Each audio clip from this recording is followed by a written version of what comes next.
بسم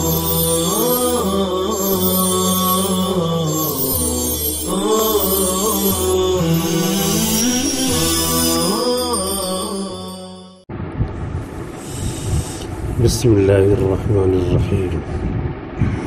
باب ما يجوز من اغتياب أهل الفساد والريب. وقد كان السلف الصالح رحمهم الله تعالى يتكلمون في الرجال حسبة إلى الله ويرون الكلام فيهم من الدين، لا سيما بعد ما انتشر البدع وكثر أهلها، حتى قالوا إن هذا العلم دين فانظروا عمن تأخذون دينكم. وكان شعبة بن الحجاج رحمه الله وهو أمير المؤمنين في الحديث يقول: تعالوا حتى نغتاب في الله عز وجل. وأقوال أهل العلم شاهدة على جواز الكلام في الرواة جرحا وتعديلا للحاجة الشرعية وللمصلحة الدينية. باب ما يجوز من اغتياب أهل الفساد والريب. اس چیز کا بیان جو جائز ہے، اس چیز کا باب جو جائز ہے، یعنی من بیانی اما کا، مفسدین اور شک کرنے والوں کی غیبت کرنا، فساد مچانے والوں اور شک میں پڑنے والوں کی غیبت کرنا. یہ باب بخاری شریف کا باب ہے. قد بوّب له البخاری فی صحیحہ، بخاری شریف میں، صحیح بخاری میں امام بخاری نے اس کا باب باندھا ہے جلد نمبر 4 صفحہ 58 میں. اب انڈیا میں 2 ہی جلد چلتی ہے، آڈیو میں 4تھی جلد میں بتا دیا تو کہیں گے یہ کیا بول رہے ہیں، ہوا میں بات کر رہے ہیں کیا؟ 2 ہی جلد رہتی، پہلی جلد دوسری جلد. تو یہ تو جلد اپنے اوپر ہے. جامعہ میں تو 30 جلد بنی ہوئی ہے، اس سے بھی زیادہ ہوگی. انہوں نے 100 حدیثوں کی غالباً جلد بنایا ہے ابھی، الجز کر کے جمعرات کو تقسیم کرتے ہیں، جس کی تلاوت ہوتی ہے پھر دعا ہوتی ہے. تو جلد یہ اپنے اوپر ہے. 2 جلد کی چھپ رہی ہے انڈیا میں، تو 2 جلد ہے. ہدایہ کا نام ہے وہ بخاری، پہلی جلد کو شیخ الحدیث کہتے ہیں، دوسری جلد پڑھانے والے کو شیخ ثانی کہتے ہیں. اصطلاح ہے، اپنی اصطلاح. لا مشاحۃ فی الاصطلاحات، اصطلاحات بنانے میں کوئی جھگڑا لڑائی کوئی نزاع نہیں ہے، کوئی بھی اپنی اصطلاح مقرر کر سکتا ہے. تو یہ چھپنے کے حساب سے 2 جلدیں ہیں، ورنہ پھر آپ سے کوئی پوچھ لے اچانک، لیکن یہاں پہ لکھا ہوا ہے 4تھی جلد، تو پھر کیا کہیں گے؟ تو اچانک جواب نہیں بن پڑتا. تو اس لیے پڑھتے وقت ذرا غور سے پڑھنا چاہیے اور اس کا جواب تلاش کر لینا چاہیے. یہ 4تھی جلد واقعی نہیں ہے تو اس میں پریشان ہو گئے. تو یہ تو مکتبوں کے اوپر ہے، چھاپنے کے اوپر. پتلی کر کے چھاپا تو وہ جلد ہو گئی، موٹی کر کے چھاپا 1 جلد بھی ہو سکتی ہے. ایک ہی جلد میں بیان قرآن کی 2 جلدیں چھپی ہیں، 15 پارے جو پہرے کی ہیں. مولانا تھانوی رحمۃ اللہ علیہ نے جس کو خود سے چھپوایا تھا 2 جلد بنوا کر، پاکستان والوں نے اس کو 4 جلد کر دیا ہے چھاپ کر کے. آپ بھی یہاں پہ انڈیا میں بھی اس کے 4 حصے کر کے چھاپ دیجیے تو بیان القرآن پہلی جلد، دوسری جلد، تیسری جلد، تو 6 جلد ہو جائے گی. تو جلد جز بندی کا نام ہے، بائنڈنگ کا نام ہے. جو بائیڈن نیا پریزیڈنٹ ہے اس کا نام نہیں ہے بائنڈنگ. تو یہ امام بخاری نے باب باندھا ہے جلد نمبر 4 جو ان کے سامنے ہے جلد، اس میں ہے جلد نمبر 4 54 صفحے میں. باب ما يجوز من اغتياب اهل الفساد والريب اور اس باب سے پہلے جو کلام کیا ہے مصنف نے آپ کی کتاب میں وہ یہ ہے کہ ایک حدیث کے ذریعے الغیبۃ الجائزہ کی دلیل دیا ہے. کیا ہے؟ الکلام فی الرؤیات جرحا وتعدیلا من الغیبۃ الجائزہ. کہ طالب علم کو، حدیث کے طالب علم کو چند باتیں جاننا ضروری ہے، جس میں سے پہلی بات کیا ہے کہ راویوں کے سلسلے میں جو بات کی جاتی ہے وہ غیبت رہتی ہے اور غیبت جائزہ رہتی ہے. غیبت جائزہ، تو اس غیبت جائزہ کا ذکر ہے جس کے لیے دو دلیلیں دیا ہے. ایک تو قرآن شریف کی دلیل دیا ہے، یا ایھا الذین آمنوا ان جاءکم فاسق بنبأ فتبینوا ان تصیبوا قوما بجہالۃ فتصبحوا علی ما فعلتم نادمین. اور حضور صلی اللہ علیہ وسلم نے اس آیت کے نازل ہونے سے پہلے ہی کام کر دیا تھا، کیونکہ آپ نے ایک صاحب کو بھیجا کہ جاؤ فلاں قوم ہے اور اس سے جو ہے زکوٰۃ وصول کر کے لے آؤ. تو یہ مسلمان جب نہیں ہوئے تھے اور وہ لوگ جب مسلمان نہیں ہوئے تھے، دونوں میں جھگڑا تھا، لڑائی تھی. تو حضور نے کہا کہ جاؤ زکوٰۃ وصول کر کے لے آؤ. اب مسلمان ہو گئے تھے سب، تو یہ گئے روڈ کے کنارے پہنچے تو وہ پورا جو ہے استقبال کرنے کے لیے سب آئے ہوئے تھے. انہوں نے سمجھا مارنے کے لیے آئے، واپس آ گئے. واپس آ کے کہنے لگے کہ اللہ کے رسول وہ سب تو مجھ کو مارنے کے لیے آئے تھے. تو حضور نے کہا کہ دو چار لوگوں کو بھیجا کہ جا کر کے دیکھ کے آؤ، پوچھ کے آؤ. تو گئے، پوچھ کے آئے تو کہا نہیں اللہ کے رسول، ہم لوگ تو مسلمان ہیں، ہم تو آپ کے قاصد کو استقبال کرنے کے لیے آئے تھے. تو اللہ کے رسول نے تحقیق کیا، ان جاءکم فاسق بنبأ فتبینوا، اگر کوئی فاسق خبر لے کے آئے تو تحقیق کرو. تو آپ نے فاسق خبر لے کے آئے تو تحقیق تو کرنا ہی کرنا ہے، تحقیق تو کرنا ہی کرنا ہے. فتبینوا، تو آپ تحقیق کرو. تو حضور نے کیا کیا؟ تحقیق کیا. تحقیق کرنے کے بعد پھر عمل کیا. یہاں پر فاسق کیا ہے؟ کسی صحابی کو نہیں کہا جا رہا فاسق، بلکہ عام ایک قاعدہ بیان کیا جا رہا ہے کہ کوئی فاسق خبر لائے تو تحقیق کر لیا کرو. مولانا مودودی نے فاسق کا لفظ صحابی پہ چسپاں کر دیا جن صحابی کا واقعہ تھا، تو یہ ان کی غلطی ہو گئی. اور یہی مولانا سلمان ندوی بھی لے کر کے گھوم رہے ہیں، کسی بھی صحابی کو کچھ بھی کہہ دیتے ہیں. تو رضی اللہ عنہ ورضوا عنہ نظر نہیں آتا، اتنا بڑا، اور فاسق اتنا چھوٹا نظر آ جا رہا ہے ان کو. رضی اللہ عنہ ورضوا عنہ تو آدھے سطر کا ہے نا، اور فاسق تو اتنا ہے، فاسق تو اتنا بڑا ہے، یہ ان کو نظر آ جاتا ہے. تو جو لوگ رہتے ہیں جیسے رہتے ہیں، فطرت جیسی رہتی ہے، ان کو ویسے ہی نظر آتا ہے. صبح صبح خنزیر اٹھتا ہے تو اس کی فطرت کیا رہتی ہے؟ پیخانہ، وہی نظر آتا ہے. دوڑ کر کے صبح اٹھتے ہوئے جاتے ہیں، اس لیے فطرت اپنی صحیح بنانا چاہیے. بہرحال یہ دلیل دی تھی کہ غیبت جائزہ، راویوں کے بارے میں کہ یہ اچھے ہیں یہ خراب ہیں، یہ تحقیق کرنا، پوری موٹی موٹی کتابیں لکھی ہوئی ہیں، وہ غیبت جائزہ ہیں. اور دوسری دلیل یہ دیا کہ حضور صلی اللہ علیہ وسلم گھر میں بیٹھے تھے کہ ایک صاحب آنے لگے، آ کر کے دروازہ کھٹکھٹایا تو حضور نے کہا کہ اجازت دے دو، بہت برا آدمی آیا ہے. اس کے بعد اجازت دے دیا، اس میں آیا ہے اذن لہ بئس اخو العشیرہ، اجازت دے دو، بہت برا آدمی آیا ہے. اس کے بعد وہ آیا تو حضور بہت اچھے سے بات کیا آپ نے، نرمی سے، یہ وہ کھلائے پلائے جو کچھ ہے، پھر وہ چلا گیا. حضرت عائشہ نے کہا کہ آپ تو کہہ رہے تھے بہت خراب آدمی ہے، اور کتنے شاندار انداز میں آپ نے اس سے گفتگو کی.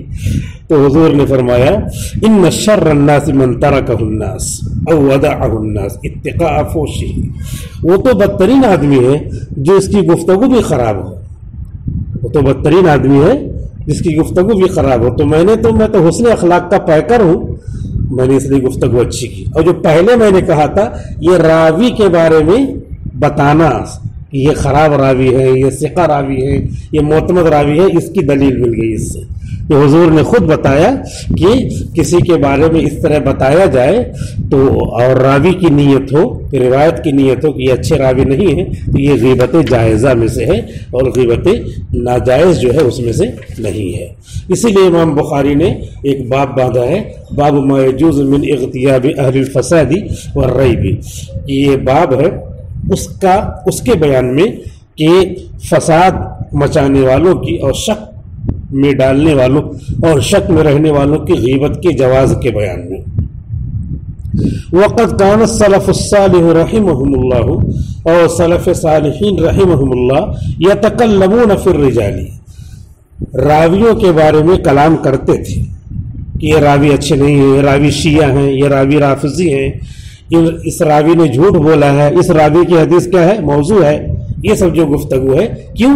حسبتاً الی اللہ، اللہ کے یہاں ثواب حاصل کرنے کی نیت سے، حسبتاً مانی ثواب حاصل کرنا، اللہ کے یہاں ثواب حاصل کرنے کی نیت سے، وَيَرَوْنَ الْكَلَامَ فِيهِمْ مِنَ الدِّينِ، اور ان کے سلسلے میں گفتگو کرنا یہ دین کا حصہ سمجھتے تھے۔ آپ اندازہ لگائیے کہ اگر ایک آدمی شیعہ ہے، وہ ہمارا دوست ہے، اور ہم نے اس کی رعایت میں کہہ دیا یہ آدمی اچھا ہے، اب اس کے بعد اس کی حدیث نقل ہو گئی، ایک ایک حدیث سے علماء نے 100 مسئلے نکالے ہیں، تو اس حدیث سے 100 مسئلے نکلے ہوتے، وہ رائج ہو جاتے، اب وہ رائج ہو جاتے تو 100 مسئلوں سے لے کر کے زندگی میں کتنی مرتبہ آدمی اس پر عمل کرتا، اور عمل کر کے وہ بلا دین کے ایک جو حصہ دین کا نہیں ہے اس پر عمل کر کے خوش رہتا ہے۔ تو ان لوگوں نے جو یہ محنت کیا ہے وہ اسی لیے محنت کیا ہے کہ جو دین کا حصہ نہ ہو، نہیں ہے، وہ دین کا حصہ نہ رہے، اور جو دین کا حصہ ہے وہ دین کا حصہ رہے، اس میں نہ کوئی کمی ہو نہ بیشی ہو۔ اسی لیے یرون الکلام فیہ من الدین، ان راویوں کے سلسلے میں کلام کرنے کو دین کا حصہ سمجھتے تھے، نہیں تو قیامت تک وہ چیز کیا رہے گی، دین کا حصہ سمجھی جائے گی، اور لوگ اس پر عمل کر کے گمراہ ہوتے رہیں گے اور پتہ بھی نہیں چلے گا کہ وہ گمراہ ہے۔ لا سیما بعد من انتشرت البدع، خاص طور پہ اس کے بعد جب کہ بدعتیں عام ہو گئیں، وکثر اہلها، اور بدعتی ہر جگہ کثیر تعداد میں ہو گئے، حتی قالوا، یہاں تک کہ محدثین نے فرمایا، ان هذا العلم دین، بے شک یہ علم دین ہے، بے شک یہ علم یعنی علم حدیث کیا ہے، دین ہے۔ فانظروا امن تاخذون دینکم، تو دیکھ لو کس سے تم لوگ اپنا دین حاصل کرتے ہو، ہر کسی سے دین حاصل کرنا نہیں، تقوی طہارت والے سے، متقی سے، جس کی جو ہے صبح سے شام کی زندگی ہم نے دیکھا ہے۔ اسی لیے بیعت جب ہوتے ہیں تو یہ دیکھ لیا جاتا ہے کہ اس کی زندگی سنت کے مطابق ہے کہ نہیں۔ اسی لیے پہلے مولانا تھانوی رحمۃ اللہ علیہ فرماتے ہیں کہ پہلے اس کے پاس کچھ دنوں تک رہا جائے، اور رہ کر کے پھر دیکھ لیا جائے، اطمینان ہو جائے، پھر ان سے بیعت ہو جایا جائے، اور بیعت کی وجہ سے بہت بڑی برکتیں مل جاتی ہیں۔ مثال کے طور پہ ایک بوڑھی عورت تھی، وہ جو ہے وہ صرف مرید تھی، لیکن کبھی اپنے شیخ کو دیکھا بھی نہیں تھا، کبھی اپنے شیخ کو دیکھا ہی نہیں تھا، لیکن وہ صرف اس وجہ سے کہ وہ سنت کے مطابق ان کی زندگی ہے، کسی نے بتایا ہوگا، اور اس کے بعد کبھی اس نے کوئی نہ نماز پڑھی نہ کوئی اچھا کام کیا، مرنے لگی تو اس کو دل میں کوئی آ کر کے بار بار کہہ رہا کہ کلمہ پڑھ لو، تو کلمہ پڑھ کر کے وہ اس دنیا سے گئی۔ تو اخیر میں جو ہے کلمہ توحید نصیب ہو جانا، یہ اس کی برکت ہے کہ سنت کے مطابق جس کی زندگی گزر رہی ہے اس کے ہاتھ پر اپنا ہاتھ دے دیا جائے۔ اور اگر ایسا کوئی آدمی نہیں ملتا ہے تو جو پہلے گزرے ہوئے بزرگان دین ہیں ان کی کتابیں پڑھی جائیں، ان کے ملفوظات پڑھے جائیں، یہ اس کے قائم مقام ہے، حقیقت نہیں ہے، اصل تو وہی ہے، لیکن جب تک کوئی نہیں مل رہا ہے تب تک کیا ہے، اس کی کتابیں بھی مولانا تھانوی رحمۃ اللہ علیہ نے فرمایا ہے کہ اس کی کتابیں کیا کریں گی، اسے بدل کا کام کریں گی، نیابت کا کام کریں گی۔ مولانا تھانوی رحمۃ اللہ علیہ کی کتابیں ویسے بے شمار ہیں، 1300 کتابیں انہوں نے لکھی ہیں، ان کی کتابیں پڑھیں جب تک ہم کو اطمینان نہ ہو۔ فانظروا امن تاخذون دینکم، تو دیکھ لو کس سے تم اپنا دین لے رہے ہو، جس آدمی سے تو اپنا دین لے رہے ہو اس کو دیکھا نہیں تم نے تو وہ تم کو بھی کیا کر دے گا، اپنی دلیلوں کے ذریعے ملیا میٹ کر دے گا، اور دلیلیں اگر اچھی نہیں ہیں تو آدمی کیا ہوگا، گمراہ ہو جائے گا۔ صحیح بات جو ہے غلط انداز میں بیان کر دیا، غلط بات کو صحیح انداز میں بیان کر دیا۔ مثال کے طور پر بریلوی لوگ، ایک بریلوی نے لوگوں کو بیعت کرتا تھا، اس میں سے ایک آدمی کو بیعت کر لیا اور اس کے بعد کہا کہ تم کو نماز پڑھنے کی ضرورت نہیں ہے، سب میں تمہاری طرف سے کافی ہو جاؤں گا۔ اور اس کے بعد کسی دیندار کی تقریر اس نے سنا کہ پل صراط پہ چلنا پڑے گا، پل صراط بال سے زیادہ باریک اور تلوار سے زیادہ تیز ہے، تو آ کر کے جو ہے اپنے بزرگ سے کہا بعد میں کہ حضرت تو نماز نہیں پڑھیں گے اور روزہ نہیں رکھیں گے، نیک کام نہیں کریں گے، تو کیسے پل صراط پہ چل پائیں گے؟ وہ ایک مولانا آئے تھے اور انہوں نے بیان کیا کہ پل صراط پہ چلنا پڑے گا، تو اب کیا کہتے ہیں؟ تو اس نے کہا کہ جھوٹے تم پریشان ہو، پل صراط پہ چلنا پڑے گا تو جس کو چلنا پڑے گا، میں تم کو ایسے راستے سے جنت میں لے جاؤں گا کہ پل صراط آئے گا ہی نہیں۔ اب یہ کیا دلیل دے رہے ہیں؟ ایسی دلیل دے رہے ہیں کہ اس دیہاتی کو کہ دماغ میں آ جائے گی۔ اب دماغ میں آ گئی تو وہی غلط بات کو صحیح اسلوب میں جو دنیا میں طریقہ چلتا اس طریقے سے کہ کوئی راستہ ہوگا، حالانکہ وَإِن مِّنكُمْ إِلَّا وَارِدُهَا، تم میں سے کوئی نہیں ہے مگر اس کو جنت میں جانے کے لیے جہنم کے راستے سے گزرنا پڑے گا، جس کو پل صراط کہا جاتا ہے۔ قرآن کی آیت ہے، نص قطعی ہے، ہر ایک کو گزرنا پڑے گا، وہ راستہ ہی ایسا اللہ نے بنایا ہے، جنت میں جانے کے لیے جہنم سے گزرنا پڑے گا۔ وَإِن مِّنكُمْ إِلَّا وَارِدُهَا، قرآن کریم کی یہ دلیل ہے۔ اس لیے ان سے بچنا ضروری ہے کہ جن لوگوں سے ہم دین لے رہے ہیں کہیں غلط بات کو شاندار اسلوب میں بیان نہیں کر دے رہے ہیں اور ہمارے دل میں وہ ضلالت بیٹھ جا رہی ہے۔ اسی لیے کہا ان ھذا العلم دین، یہ علم کیا ہے؟ ایک دین ہے۔ فانظروا عمن تاخذون دینکم، تو دیکھ لو کہ تم کس سے اپنا دین لے رہے ہو۔ وکان شعبۃ ابن الحجاج، اور شعبہ ابن حجاج بہت بڑے محدث ہیں رحمہ اللہ، وهو امیر المؤمنین فی الحدیث، حدیث میں ان کا مقام کیا ہے؟